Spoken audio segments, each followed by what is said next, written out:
I would agree with that, Gord, that the Sabbat um, have well, I think that, what it really boils down to is the players want to play what they want to play, and players are drawn to what they're drawn to. Um, and there's only so much that you can do to kind of force players to play the game you want them to play. They're going to play the game they want to play.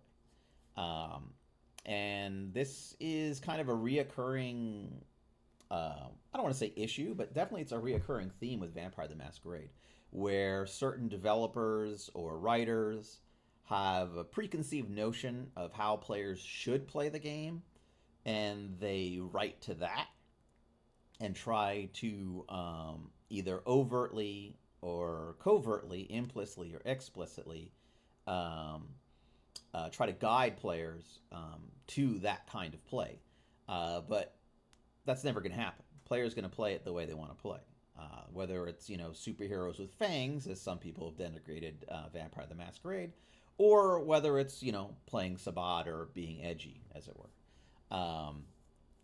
I particularly don't find Sabbat play edgy. In my experience, Sabbat play has been some of the most gut wrenching and emotionally satisfying play I've ever done, personally. There's definitely been gore and splatter, punk, and the rest with Sabbat play. Um, but yeah, I would say that mostly I have seen positive experiences from people who play Sabbat. Maybe not universally, I'm sure not universally, but that has been my experience both in the Discord and on Facebook and otherwise. And in fact, just recently, perhaps this is one of the things you're speaking of. Um, Someone posted on Facebook in the World of Darkness group that, oh, hey, I don't play Vampire the way everybody else does. I only play Sabbat, and we only do this, and we only do that. And I would say, 90%, maybe not 90%, like 69% of the comments were like, no, no, that's what we do too. Was just everyone basically piling in. I mean, obviously, it would be the Sabbat players who would gravitate to that kind of comment, but a lot of people piled in and basically said, no, that's how we play too. Uh huh. Yeah, yeah, that's a good point, Salubri. I agree that one thing that I think you can get from Sabbat play, though this isn't so much true anymore now that you have the Church of Cain and Camarilla play and the rest. But one thing you definitely get from Sabbat play that you didn't usually get from Anarch or Camarilla play was that religious aspect, that concept of uh, being like filled up with the love of Cain or whatnot,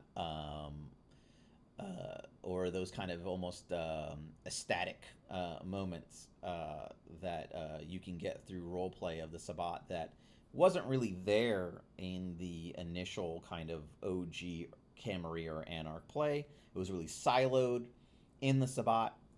Now I feel there's more room for this kind of like religious ecstatic play in the Camarilla and even in the Anarchs.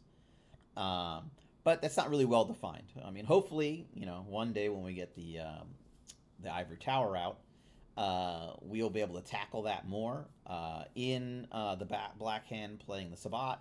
And I'll actually jump ahead. I can talk about all this stuff a little forward. But in the Black Hand playing the Sabbat, we put forward the Sabbat lexicon, and one of the things that we put. Hey, Big Dad, how you doing? Long time no see. Um, but one thing that we put forward, and we even put it in the Sabbat lexicon here, right here. Thanks for following, Krizaz. Uh, we put in actually a little definition of the Church of Cain. So we put Church of Cain, the heretical faith of the Ashera and Camarilla that openly worships the antediluvian, calls Cain a myth, and denounces Lilith as an infernal diabolist. I mean, obviously, that is a bit of hyperbole and misunderstanding of what the Church of Cain is about. At least that's what the people in the Church of Cain would say. I doubt they would openly admit any kind of worship of the antediluvians. or really have a strong position on Lilith in most places.